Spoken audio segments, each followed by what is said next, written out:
First, tell us about, your tour going on right now. You're touring a lot of college campuses across the country. Yeah, this is the Declaration Tour, and it made sense for me personally. I think to come off of Idol and the Idol tour, where we're doing these arenas all summer, I just wanted to do something a little smaller and a little bit more intimate. And I remember when I went to school, going to these shows on campus, there was a vibe there that you don't find anywhere else, and it was really just something I wanted to tap into.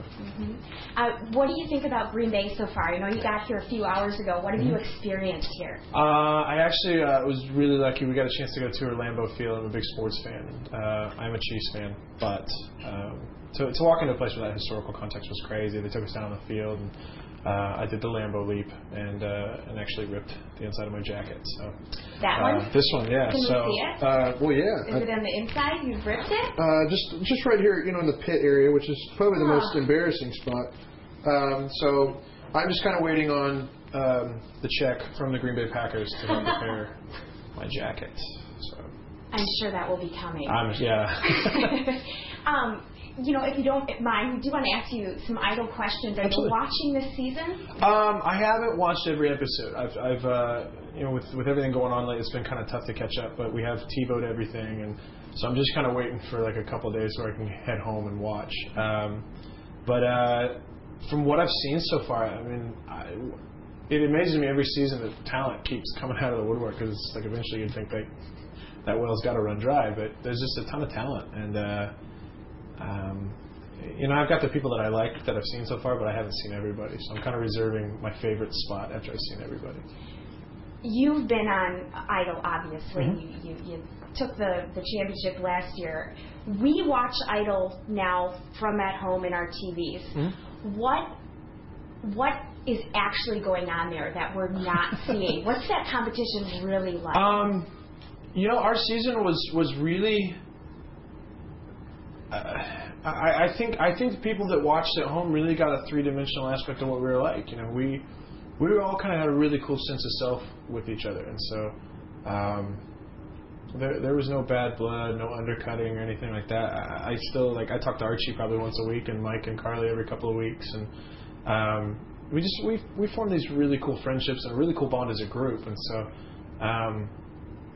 pretty much what people saw on TV is what they got.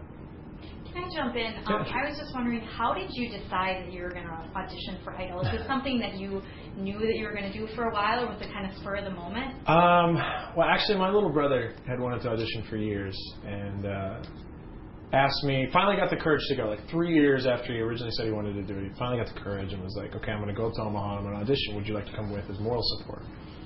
And I was living in Tulsa and working on a record down there, and I'm just like, okay, I'll come up and just help out. So he's got a buddy, and so my mom and Andrew and myself went up, and we were standing in line to register, and producer comes up with a camera, shoves it in my brother's face, and says, "Why are you the next American Idol?" And he gave his response, and then the camera turned to me, and I was like, "Wait, I'm not auditioning." And he goes, "Well, just go ahead and answer the question." So, okay. I was like, I guess I'm trying out for Idol so I could try to go on a date with Mandy Moore, and. So I got done with that, and then my mom's like, "See, you kind of have to audition now." So literally, like 3 minutes before I registered, I picked the song and didn't really have any time to think about it. So I never did get that date with Mandy Moore. I think she's engaged now. So bum out for me. Yeah. Did you ever dream at that moment that you would become the American Idol? No, not at all. I mean, they told us. I made it through the first round of auditions and had no idea what to expect. So I was like, okay, whatever. And then they told us like 103,000 people audition nationwide. And that's just an absurd number. So the thought of like me being the one out of 103,000, no, I never. Not until like maybe top 3 that I think, okay, I might have a shot. I get this. So since then, has there been a moment where you thought it could be something little, something big, where you're like, wow, yeah, I really did it? Like in a situation where that happened? 2 things. One, I was lucky enough to get to perform for Hillary Clinton at Carnegie Hall for the Glamour Women of the Year Awards. To walk on stage at Carnegie Hall at all is like a huge thrill, and then to have somebody of Hillary Clinton's caliber like say she's a fan is like I still not even going to try to wrap my head around it. And then the other thing is recently we got a chance as a group to go to the Middle East and perform for the troops as part of the USO. And, that was amazing, you know, to kind of feel like we were doing something bigger than ourselves, and just I don't know. I mean, I'm a big fan of anything that's got substance, like on an emotional level, and so to do something like that and to see, like, you know, these soldiers who have dealt with some of the most horrid things imaginable, like just to be happy and to watch a show and not have to think about anything, that was really cool. Not to compare situations, but you're talking about, you know, emotions. For the first time this morning, I listened to your song "Permanent" online. Right. Amazing. Thank you very much. And you really had a lot of emotions creating that. Yeah. "Permanent" was actually the last song that we tracked for the record. It was written really late in the process with myself, Rain Maida, and Chantal, and we really knocked it out quick. I think from writing the song until we tracked it, I think it was like 2.5. Yeah, that's what they and we tracked it live, 2 takes, and it was just that's the first time I think in my musical career where the idea that I had in my head is what got put down, and definitely a really cool cornerstone moment on the record. And live, you know, we've kind of reworked it a little bit and had a really cool response with it. Very cool. Yeah. Do you have any other questions? I have some random, odd, weird questions. Bring it on. What did you have for breakfast this morning?